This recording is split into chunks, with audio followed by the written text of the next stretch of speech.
আসসালামু আলাইকুম।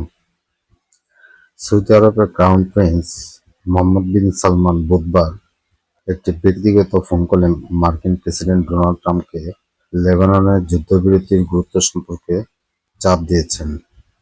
তিনি হরমুজ প্রণালী চালু রাখার ব্যাপারে গুরুত্ব আরোপ করে লেবাননের যুদ্ধবিরতি বজায় রাখার জন্য চাপ দেন।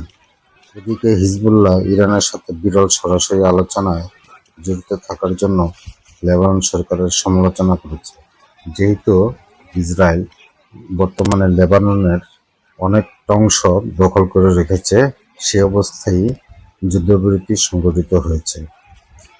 ইরানের পররাষ্ট্রমন্ত্রী সাইদ খতিবজাদে বলেছেন, উভয় পক্ষের মধ্যে একটি সমঝোতার কাঠামোতে সম্মত হলেই ইসলামী প্রজাতন্ত্র ইরান যুক্তরাষ্ট্রের সাথে পরবর্তী আলোচনায় প্রবেশ করবে। শনিবার তুরস্কের দক্ষিণাঞ্চলীয় প্রদেশ আন্টালিয়ায় একটি কূটনৈতিক ফোরামের পাশে সাংবাদিকদের সাথে কথা বলার সময় খতিবজাদে ইরানের সাথে পরবর্তী রাউন্ডের আলোচনার সময় সম্পর্কে মার্কিন বিরোধপূর্ণ এবং অস্পষ্ট দাবি প্রত্যাখ্যান করেছেন এবং বলেছেন, এখনো কোনো তারিখ নির্ধারিত হয়নি। আমরা ফ্রেমওয়ার্কের বিষয়ে একমত না হওয়া পর্যন্ত আমরা তারিখ নির্ধারণ করতে পারি না। উল্লেখযোগ্য অগ্রগতি হয়েছিল, কিন্তু অন্য পক্ষের দ্বারা সর্বোচ্চবাদী দৃষ্টিভঙ্গি, ইরানকে আন্তর্জাতিক আইন থেকে ব্যতিক্রম করার চেষ্টা আমাদের একটি চুক্তিতে পৌঁছাতে বাধা দেয়। তিনি চলমান সংবেদনশীল পরিস্থিতিতে কূটনীতির প্রতি ইরানের দৃঢ় প্রতিশ্রুতি পুনর্ব্যক্ত করেন। ইরান আন্তর্জাতিক পরমাণু শক্তি সংস্থা আইএইএ এবং অপসারণ চুক্তি এনপিটি অনুযায়ী তার প্রতিশ্রুতি মেনে চলে এবং আন্তর্জাতিক আইনের কাঠামোর মধ্যে নয় এমন কোনো চুক্তি মার্কিন যুক্তরাষ্ট্রের সাথে ইরান গ্রহণ করবে না বলে জানিয়েছেন।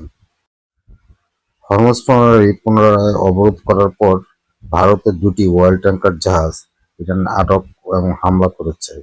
তাই নয়াদিল্লিতে ইরানের রাষ্ট্রদূতকে ডেকে শনিবার হরমুজ প্রণালী অতিক্রম করার চেষ্টা করা দুটি ভারতীয় পতাকাবাহী জাহাজে হামলার বিষয়ে গভীর উদ্বেগ প্রকাশ করা হয়। হরমুজ প্রণালী দিয়ে ভারতগামী জাহাজগুলিকে সহজতর করার প্রক্রিয়াটি পুনরায় শুরু করতে তারা বলেন। পাশাপাশি তেহরান কৌশলগত জলপথ আবারও বন্ধ করার ঘোষণার পর ট্রাম্প বলেছেন, ইরান হরমুজ প্রণালীর ভাগ্য নিয়ে ওয়াশিংটনকে ব্ল্যাকমেইলকে না করার জন্য সতর্ক করেছেন।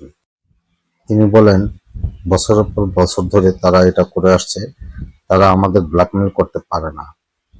আটলান্টিক তাদের একটি প্রতিবেদন উল্লেখ করেছে, মার্কিন বাহিনী বর্তমানে এই যুদ্ধবিরতির প্রক্রিয়ায় তাদের নৌবাহিনীর প্রায় 75% নৌক্ষমতা মধ্যপ্রাচ্যে মোতায়েন করতে যাচ্ছে। ইতিমধ্যে তাদের পন্টুন নৌবহর মার্কিন মধ্যপ্রাচ্যে অবস্থান দিকে এগিয়ে রয়েছে। পক্ষান্তরে ইরানও এই যুদ্ধবিরতির সময় তারা তাদের ক্ষতিগ্রস্ত আন্ডারগ্রাউন্ড মিসাইল সিটিগুলি পুনরুদ্ধার করছে। এই ছিল আজকের বিষয়। সবাই ভালো থাকার প্রত্যাশা করে বিদায় নিচ্ছি। আল্লাহ হাফেজ।